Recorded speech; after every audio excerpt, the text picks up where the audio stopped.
The crack echoed like a gunshot across the dusty main street of Clearwater, Idaho. Rachel Rowland's wagon lurched violently to one side, the rear wheels splintering into jagged pieces that scattered across the hard-packed earth. She gripped the reins as her horse stamped nervously, dust rising in choking clouds around them both. Calvin James stood 30 feet away, one boot propped on the hitching post outside the saloon. He watched the wagon collapse with the steady gaze of a man who'd seen too much to be surprised by anything. His hand rested near his holster, not threatening, just ready. Rachel climbed down slowly, her gray dress covered in trail dust, her face lined with exhaustion that went deeper than the journey. She was 55 years old and looked every day of it. The town watched from doorways and windows, curious but unwilling to help. "I need shelter," Rachel called out, her voice cracking with desperation. "Just for the night. I can pay." Calvin pushed off the post and walked toward her, his spurs chinking softly. He stopped a few feet away, studying her face, then the broken wagon, then the storm clouds gathering on the horizon. "You asked where you'd sleep tonight," he said quietly. "The answer might cost you more than money." Thunder rumbled in the distance. If you've ever felt abandoned when you needed help most, then staying matters more than you know. Let us know where you're watching from. Your presence keeps stories like Rachel's alive. What did Calvin mean? Calvin James had arrived in Clearwater 6 months earlier with nothing but a horse, a rifle, and a past he refused to discuss.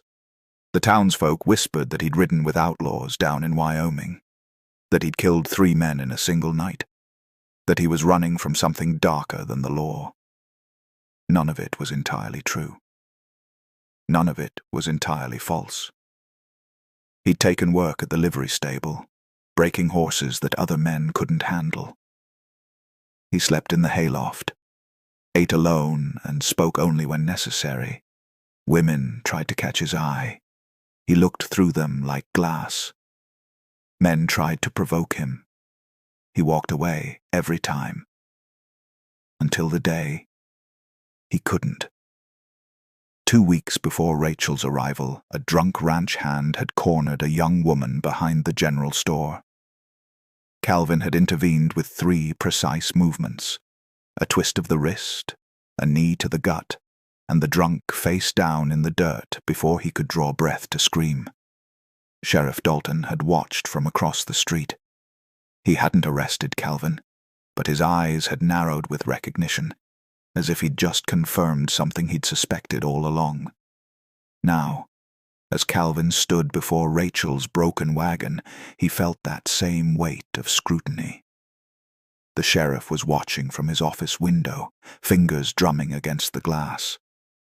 Calvin turned back to Rachel. "Follow me." But as they walked toward the edge of town, a voice called out. Rachel Rowland had lost her husband 18 months ago to a fever that swept through their homestead like wildfire. Thomas Rowland had been a stubborn, silent man, but he'd worked the land with devotion, turning barren Idaho soil into something that could almost be called a farm. When he died, Rachel discovered the debts. Equipment bought on credit, seed borrowed against future harvests, promises made to men who collected with interest that multiplied like locusts. She'd sold everything that wasn't nailed down, furniture, livestock, even her wedding ring, and still owed more than she could earn in 5 years. Then came the rumors.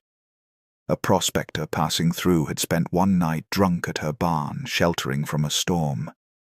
Before he left, he'd drawn a crude map on a scrap of paper and pressed it into her hand. "Your land sits on something valuable," he'd whispered. "Not gold. Better than gold in this desert hell." He'd died 3 days later, thrown from his horse in a canyon.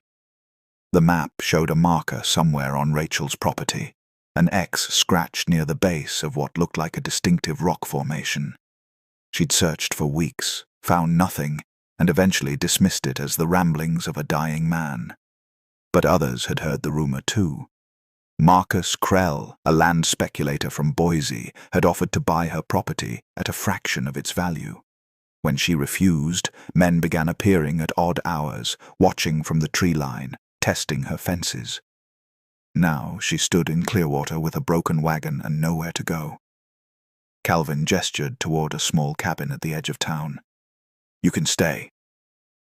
A gunshot split the air. Sheriff William Dalton stood in the center of the street, his revolver pointed at the sky, smoke curling from the barrel. His badge caught the fading sunlight like a warning. "Calvin James," he called out. "I need a word." Calvin's hand moved instinctively toward his holster, then stopped. Rachel stood frozen beside him, her eyes darting between the two men. Dalton lowered his weapon slowly, deliberately. "I ain't arresting nobody. Yet. Just want to know why you're taking such an interest in Mrs. Rowland here." He shifted his gaze to Rachel. "And I want to know what you're really doing in Clearwater, ma'am." Rachel's voice came out steadier than she felt. "My wagon broke. I asked for shelter. That's all." "That's all?"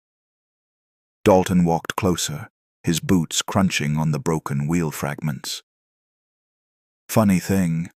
I received a telegram this morning from Boise. Seems Marcus Krell is offering a reward for information about a certain widow traveling with a map showing something valuable on her property." Rachel's face went pale. Calvin stepped forward slightly, putting himself between Rachel and the sheriff. "She doesn't have to answer your questions." "Maybe not." Dalton smiled without warmth.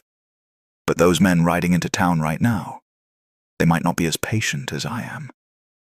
Rachel and Calvin turned to see 3 riders cresting the hill, their horses moving fast, their faces hidden beneath wide-brimmed hats. Calvin's voice dropped to a whisper. "You have that map." Rachel's silence was answer enough. The riders were getting closer. The first drops of rain hit like thrown stones. Within seconds, the sky opened up with a fury that turned the street into a churning river of mud. Lightning cracked overhead, illuminating the 3 riders who'd now reached the edge of town, their horses stamping and snorting in the deluge. Calvin grabbed Rachel's arm. "Move! Now!" They ran toward the cabin as thunder shook the ground beneath their feet. Calvin kicked the door open, pulled Rachel inside, and slammed it shut just as one of the riders shouted something lost in the roar of the storm. The cabin was small, a single room with a potbelly stove, a narrow bed, and a table with 2 chairs. Rain hammered the roof like rifle fire. Water began seeping under the door. Rachel leaned against the wall, gasping for breath, her wet dress clinging to her thin frame. Calvin moved to the window, peering through the rain-streaked glass at the shapes moving outside. "They won't come in during the storm," he said. "Too much mud, too little visibility. But come morning." "I know." Rachel's voice was hollow. She reached into her coat and pulled out a leather-bound diary, its pages swollen with moisture. "This is what they want." Calvin turned sharply. "That's the map?" "No." Rachel opened the diary with trembling hands. "This belonged to my husband. He wrote everything in here. Where he dug wells, where he planted crops, where he found things he couldn't explain." She pointed to a page covered in dense handwriting, including this. Calvin read the passage, his expression changing from confusion to shock. "If you've ever discovered a truth that could destroy you or save you, then you understand why staying matters. Let us know where you're watching from, because some secrets need witnesses to survive." Outside, a horse screamed in the darkness. Thomas Rowland's handwriting was cramped and urgent, as if he'd written in fear of forgetting. "Found it today. The spring that feeds the whole valley. It rises from bedrock 50 feet below the surface, pure and cold. Enough water to turn every dead farm from here to Boise into gardens. Enough to make this territory bloom. Enough to make men kill. Calvin read the coordinates twice. This is on your land? Rachel nodded. Thomas tried to tell the town council. They laughed at him, said he was addled from sun sickness. But he kept digging, kept searching, trying to prove it. Her voice broke. The fever took him before he could finish. And now Krell knows. Calvin closed the diary. Or suspects. That's why he wants your property.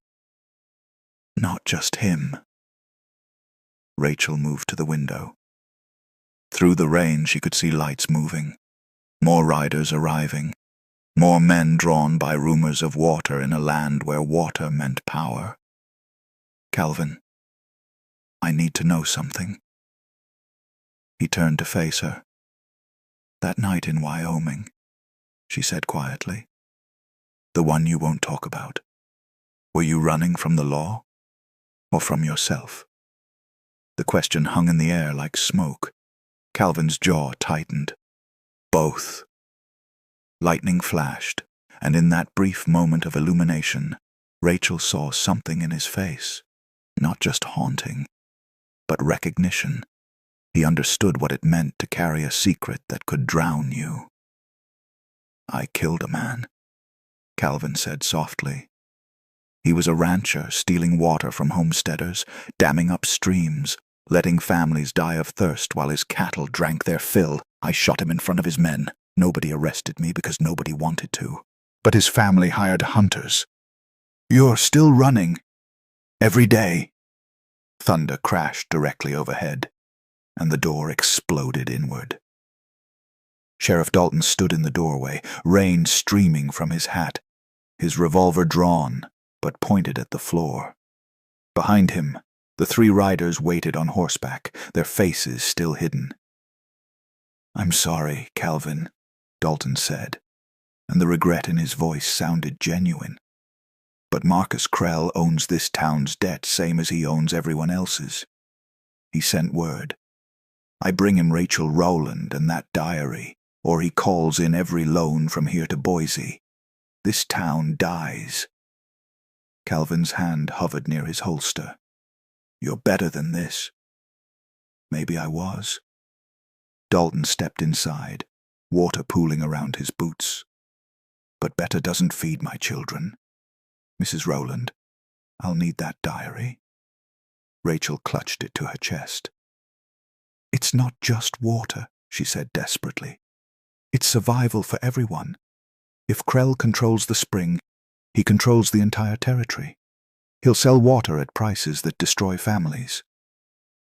I know. Dalton's voice was dead.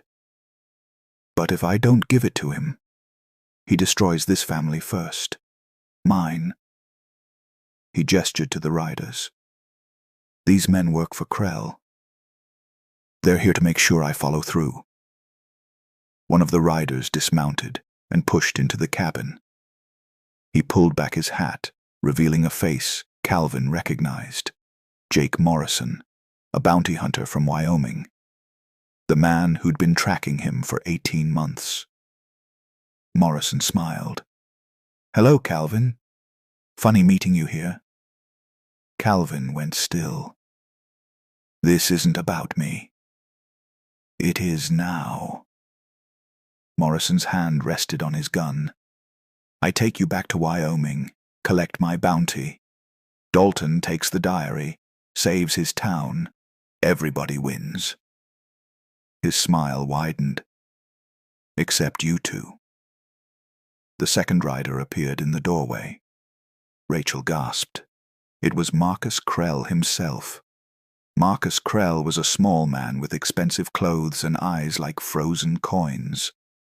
He stepped carefully around the puddles, keeping his polished boots clean even as rain lashed through the open door.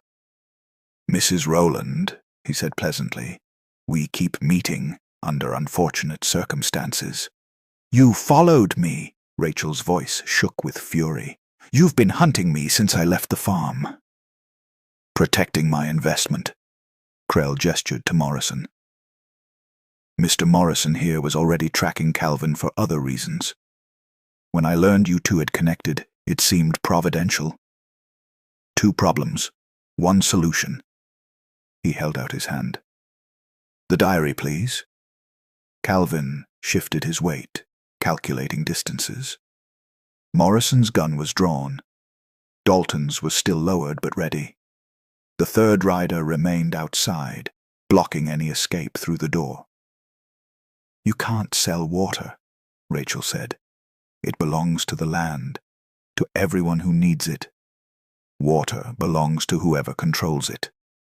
Krell's pleasant tone never wavered. I'll develop the spring, build the infrastructure, create a distribution system. For a reasonable price, of course. Everyone benefits. Except they can't afford your prices. Then they shouldn't have settled in a desert. Krell's patience was wearing thin. Last chance, Mrs. Rowland. The diary and the deed to your property. In exchange, I'll pay enough to cover your husband's debts and set you up comfortably in Sacramento. You'll never have to work again. Rachel looked at the diary in her hands, then at Calvin. His eyes met hers, and something passed between them, an understanding, a shared recognition of the moment when you either surrender or fight. She made her choice. No. Krell nodded once. Mr. Morrison, take them both. But as Morrison moved forward, Calvin's hand flashed to his holster, and the cabin exploded with the roar of gunfire. Calvin's shot took Morrison's hat clean off his head. The bounty hunter dove behind the table as Calvin grabbed Rachel and pulled her toward the back wall. Wood splintered as return fire tore through the cabin. Sheriff Dalton raised his weapon, hesitated, then slowly lowered it again. I can't, he whispered. I can't do this. Krell's face went purple with rage. You'll do what you're paid to do, or what? Dalton turned on him. You'll destroy my town? You're destroying it anyway, buying up water, bleeding people dry, turning us into your slaves. He looked at Calvin. Get her out of here. Morrison fired twice. One bullet caught Dalton in the shoulder, spinning him around. The sheriff went down hard, his gun sliding across the wet floor.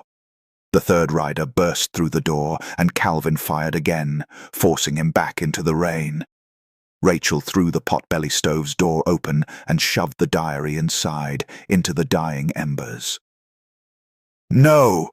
Krell lunged forward, but the diary was already burning, pages curling and blackening. The coordinates, Rachel shouted over the chaos. I memorized them. You want the spring? You'll have to let us live long enough to find it. Morrison and the third rider exchanged glances. Krell stood frozen, watching his leverage turn to ash. Calvin backed toward the shattered doorway, Rachel beside him. Rain and darkness waited outside. Their only chance. You'll never make it, Morrison called. I tracked Calvin across 3 states. I'll find you in 3 hours. Calvin smiled grimly. Then I guess we better run fast. They disappeared into the storm as gunfire erupted behind them, and the night swallowed them whole. But morning would come, and with it, the final reckoning. Dawn broke cold and clear over Rachel's property. The storm had passed, leaving the land scrubbed and raw. Calvin and Rachel stood at the base of a towering rock formation that matched Thomas Rowland's description perfectly, 3 fingers of stone reaching toward the sky like a desperate prayer. They'd ridden through the night using game trails and creek beds to hide their tracks. Behind them, somewhere in the distance, Morrison and Krell's men were still searching. Here, Rachel said, pointing to a natural depression in the ground. Thomas wrote about a hollow that echoed when you stamped on it. Calvin knelt and pressed his ear to the earth. Beneath the surface he heard it, the unmistakable whisper of moving water. Deep, powerful, endless. They dug with their hands until their fingers bled, clearing away rocks and soil until water suddenly burst through, cold and pure, bubbling up from ancient bedrock. It flowed into the depression, then spilled over, creating a stream that cut through the dry earth like a vein of silver. Rachel knelt beside the spring, tears streaming down her face. He was right. Thomas was right all along. "It's enough water for the whole valley," Calvin said quietly. "Enough to change everything." "Then we share it." Rachel looked up at him. "Not sell it. Share it. Every homesteader, every small farm, every family that needs it. Free." Calvin studied her face. This 55-year-old widow who'd lost everything and chose generosity anyway. He thought about Wyoming, about running, about the man he'd killed and the man he'd become. "Where will you sleep tonight?" he asked softly. Rachel understood the question beneath the question. "Right here," she said. "On my land, in my home, where I belong." She paused. "Unless you're still running." Calvin looked at the spring, at the water flowing free and clear into the thirsty earth. He thought about Dalton, wounded but alive, who'd chosen courage at the last moment, about towns that could bloom if given the chance, about the difference between taking and giving. "I'm done running," he said. By afternoon they'd filed claim to the water rights under territorial law, not for ownership, but for protection and equal distribution. Word spread fast. Families began arriving with buckets and barrels, faces bright with hope. Marcus Krell tried to fight it in court and lost. Morrison left Idaho empty-handed. Sheriff Dalton recovered and pinned his badge back on with renewed purpose. And on a clear evening 2 months later, as the sun set over land that was finally beginning to green, Rachel asked Calvin where he would sleep that night. He smiled. "Right here," he said, "where I belong." The cowboy's answer hadn't just changed her life. It had changed them both. If stories like this remind you why hope matters, then staying with us keeps that hope alive. Let us know where you're watching from. Every voice adds to the chorus of those who refuse to surrender. She asked where she would sleep. The cowboy's answer changed her life forever.